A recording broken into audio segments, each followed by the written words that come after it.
Well, thanks to the lame-ass security, I'm going home. On July 2nd, 1991, at the Riverport Amphitheater in St. Louis, Axl Rose saw a fan filming from the crowd, jumped in to try to stop it, and then stormed off, canceling the show, which sparked a massive riot. Was this the beginning of the end for Guns N' Roses? My friend Patrick and I discuss that next on the Hair Metal Guru. The hair metal guru from Warren to Crew. The hair metal guru. Never forget Charlie too. Welcome to the Hair Metal Guru. My name is Anthony. They call me the Guru, and holy shit, my buddy Patrick reminded me that it was, in fact, today is Wednesday, July 2nd. It was 34 years ago today. You probably won't see this till tomorrow, but 34 years ago today that the infamous St. Louis riot happened when Axl, they were playing the song Rocket Queen. Axl spots a fan. In fact, his name was William Stevenson. Apparently, I got this from Grok. Doing something with a camera, which is supposed to be prohibited. He tells the security guards a real quick couple times, and I'm going to try to have this clip playing just so you can see it. Hopefully, they don't flag it. But security doesn't act in time. Axl jumps in, tries to stop it, and then when he gets back on stage, he says, "Thanks to the lame ass security, I'm going home." The ensuing riot caused over 60 injuries. There were 16 arrests and $200,000 in damages. Patrick, first of all, welcome to the show. And what do you remember about this incident? I remember being pretty young and remember seeing it on MTV, the clips. And I remember Kurt Loder from MTV talking about it, with that kind of, you can't tell if he's making fun of Axl or not kind of attitude. Right. And I remember thinking like, wow, Guns N' Roses really is dangerous. And, it was a wild time for Guns N' Roses. And this was in that period where they were in extreme extravagance. Everything was so inflated for them. The 2 to 3 hour waits in between sets between Skid Row and them. And it's just craziness. But that's what I remember. Yeah. So I remember this happening. And I was like, I was asking myself, is this the first major thing? And I think, I mean, there were other incidents, obviously, when they played fucking, what was that called? When they played over at Donington, there was a couple people that died, but it's not like that was their fault. They didn't do anything like cancel a show. There was in '89 when they opened up for the Stones. Axl ranted about the other guys and said they were, dancing with Mr. Brownstone, shit like that. There was a time in Toronto in '91 where he stopped a show and kind of berated security and shit. But he cancels the show. There's tons of damage and people get hurt. And this is the first time you're like going, hey, are they even going to be able to sustain what they have going on? Because it's, obviously Metallica is coming out, but after Appetite in 1991, Metallica still isn't. Guns N' Roses is the biggest band in the world in 1991, is what I'm trying to say. Sure, for sure. I agree. I think in the grand focus of this video, is this the downfall or the beginning of the downfall? I always look at this period and go, they couldn't have gotten any bigger than they were at this point. No. And there's only one place to go at that point. The quality of their music certainly wasn't the problem. It was just how inflated it was and how just not the essence of what Guns N' Roses was already starting to just sift out of the hourglass for them. Well, and you see Axl and you have a picture of him. He's wearing fucking white biker shorts and a goddamn feather fucking boa fur coat. Or so I'm not, it's not about looks, but he looks ridiculous.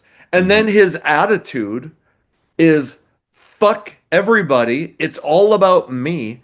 And I just think that this was, even though they stayed massive, Mhm. but I think this is the point where people are kind of going, you know what? Uh, we're starting to get to the point where we've had enough of your bullshit. Okay. Yeah, for sure. And this is also, behind the scenes where he's starting to really go down a bad path mentally because he was starting to listen to pardon the term, if you will, but the gurus and the like past life regression people that were trying to tell him about his previous life. And he was having the issues with what was it, Stephanie Seymour Yeah. at this point, and it was everything's falling apart behind the scenes for him. But people are just telling him what he wants to hear, and it's bad news for Axel at this point. And of course, then you also have the guy next to him, Izzy, Yep. and Izzy is very vocal behind the scenes about not being happy, and he's freshly sober at this point, Yeah. and nobody else is. Can you imagine being Izzy when this shit happens? Well, look at his Like, face. fuck stuff, for fuck's sake. Yeah. Um, and and I don't know. So I just interviewed Alan Niven, who was their manager, but Alan Niven talks about in 1991 is the time where he gets replaced as the manager, and he says there the guy he hired to be their tour manager was a guy named Doug Goldstein. Well, Doug Goldstein, is their tour manager, so he's always with them. Well, he says Doug Goldstein is in Axel's ear, telling him, "Hey, it's all about you." And let's in his ear, just like telling him, "Hey, let's make this more beneficial for you. We'll get rid of Alan Niven is a guy who's not afraid to tell Axel no, and we've got to do certain shit." So you can start to see here, Axel, hey, it's who cares about the fans? Who cares about the band? We all know. I mean, and I think I think the way he dressed is kind of, look how fucking ridiculous it is. Biker shorts, a policeman's hat, and a fucking leather feather coat. So And anyway, those high tops. Remember, he had the hat, the yes, personalized ones with that said Axel on the tongue. I mean, it was yes. ridiculous. So I just, yeah, I think he's getting out of control at this point. Hmm. So I actually worked security at a place called the Fargo Dome in Fargo. And the reason I got that gig is because, and they toured forever. In 93, so this is 2 years later, they came and played Fargo. Well, I had just joined the Army National Guard, and the security managers of the Fargo Dome came to one of my guard drills, and they were like, "Hey, we're trying to get 300 extra security people." And so they came to guard and they're like, "Hey, we'll take, we'd like to get 300 people to sign up and come help because that's after this St. Louis event, that becomes the reputation. They might not play. They might be 2 hours late. They might fucking storm off. They might, get into a fight with the fan or some shit. Then later on you're gonna have the Montreal Metallica deal. Oh, yeah. So yes, their reputation was that they were the world's most dangerous band, and it was probably well earned. And when we're young, you're like, fucking A. All right, danger. I don't need the man to tell me what to do. But when you get older, you start to understand, like, fuck, nobody wants to deal with that bullshit. I know exactly what you mean with that. When I was 18, 19, I thought fucking Phil Anselmo of Pantera is the coolest dude ever because he's so tough. And when he's up there and he's going, and you're just like, oh my God, this guy is so incredible. Don't you guys all think so? And now I look back at it and I'm like, what a fucking moron for saying, some of the shit he did. But at the same time, I still Of love the course. music, and I still love Axl Rose. Of And course. when I saw Axl or I saw Guns N' Roses in '06, and I saw them again in '09. And when I saw him in '09, he was literally in front of me. I was front row, he was right in front of me, and I was starstruck because he was just so badass. But at the time, it was this era that really just imploded that band. It's such a shame because they had so much potential at the time to write some of the best music ever. Well, even Alan Niven said, "What did Guns N' Roses really do after the Illusion albums?" Nothing.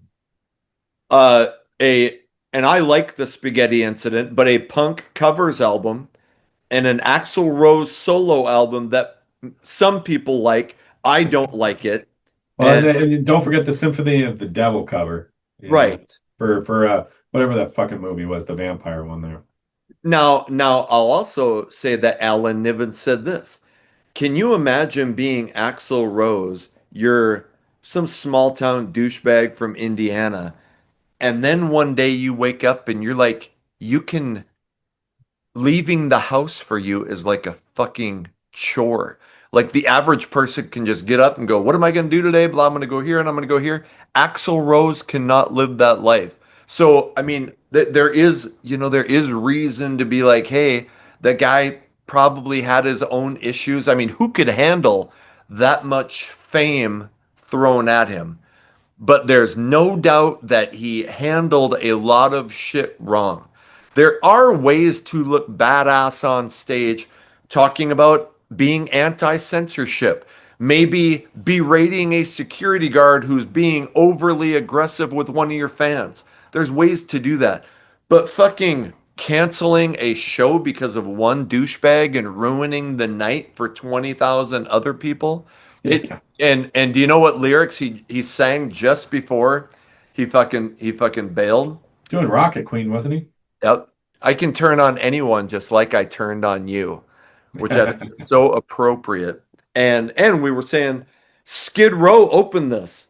And I think after Axel, Sebastian Bach was trying to go for second place on that mantle, with the bottle incident and the AIDS Oh shirt, yeah, just all that stuff. yeah. I mean, it was a constant contest to see who could kind of one up each other, I think. And Totally. there was never going to be a way that Sebastian was ever going to top Axel No. because when you think back then, I mean, Axel was just really a household name in 1991. My parents knew who he was. My grandparents knew who he was. He was on every magazine, whether he wanted to be or not. I hear what you just said about what Alan said about leaving the house for Axl Rose is not the same as anybody else. Yeah. So, that is a tough situation to be in. And for like you said, for somebody who 5 years earlier you wouldn't have known who he was to get to that level, that's got to be quite a mind fuck, I'm sure. But this, for all intents and purposes, though, I think Guns N' Roses was already on the downfall when this happened. Not from a popularity standpoint, but from a functioning unit. Yeah. This was already falling apart at this point, and it was shit like this did not help. I have no, I mean, look at, you even said it, look at Izzy's face. Yeah, Uh, Izzy was newly sober at this time. Izzy is, and Izzy is not around much longer. no. Alan Niven is not around much longer. It is, and even like Niven said, and I hate to keep quoting him, but he was like, once Izzy left, it was over because he was like the driving force, the creative force behind that band. But I don't think it's hyperbole to say that this incident, while it was not the first bad thing that happened, but I could see this being a real moment where Izzy goes, "I'm done. Mhm. Fuck this. I'm sober. This guy's up here acting like a maniac. And there's certain things you can handle, but canceling shows and starting riots and having to pay 200 grand in damages is just not what I signed up for. And the fun, Izzy is not having fun in that picture. No. No, and I know that he was angry about the fact that the waits and the staying on late. I mean, that costs union money at that point. They're paying union fines and all that stuff to play that late. And they were losing money hand over fist Right. at these gigs. They weren't always making any. They were losing it in just fees and charges for being late. Well, and then the rumor is that after the shows, Axel, massive parties, Yes. tons of people and booze and food. Well, somebody's paying for that. Yeah. That shit ain't free. There's a word called recoup. Yes. And everything that you say, hey, go get that, the record company is like, yep, and put it on their fucking bill. At the end of the tour. Yeah. So, yeah. So it's, I think we're all Guns N' Roses fans. We Oh, all, love Appetite. We all love parts of The Illusions. I think it should have been one album. I hate fucking the Chinese Democracy I album. love it. Ah. So, but there's no doubt that it was starting to get bad with that band, and I think this is a key part of what eventually brought about their downfall. Agree 100%, my man. So, with that, hey, go in the comments and let us know what you think. Maybe you think there was another incident, or maybe you're like, fuck, there was never any downfall for Guns N' Roses. But let us know what you think about Guns N' Roses and their career. And with that, Patrick, thanks for coming on to talk about Axl Rose being a gigantic douchebag in Cincinnati or St. Louis. St. Louis, St. yes, Louis. exactly. Well, thank you for having me on. And just a word of warning to anybody else, if you try and secretly take pictures of Anthony, the same thing will happen. That's right, motherfucker. Get in the ring, motherfucker. Bob Guccione Jr. Yeah, exactly. Either that or if you try and take pictures of Charlie. That's right. That's right. You can for a certain fee. My PayPal is in the description. It's Anthony.Ada. Anyway, hey, yeah, like, subscribe, what the hell, ring the bell. And truly, thank you for all the support. Hey, until the next video comes out, my name is Anthony. They call me the Guru. Take care of yourselves. The Hair Metal Guru. From Warren to Crew. Yeah. Hair Metal Guru. Never forget Charlie. You work at a bank? I was thinking about working at a bank one time. I was like, fucking, I'm going to get a job at a bank. Work real hard, work my way up to manager. I'm going to rob that fucking place blind.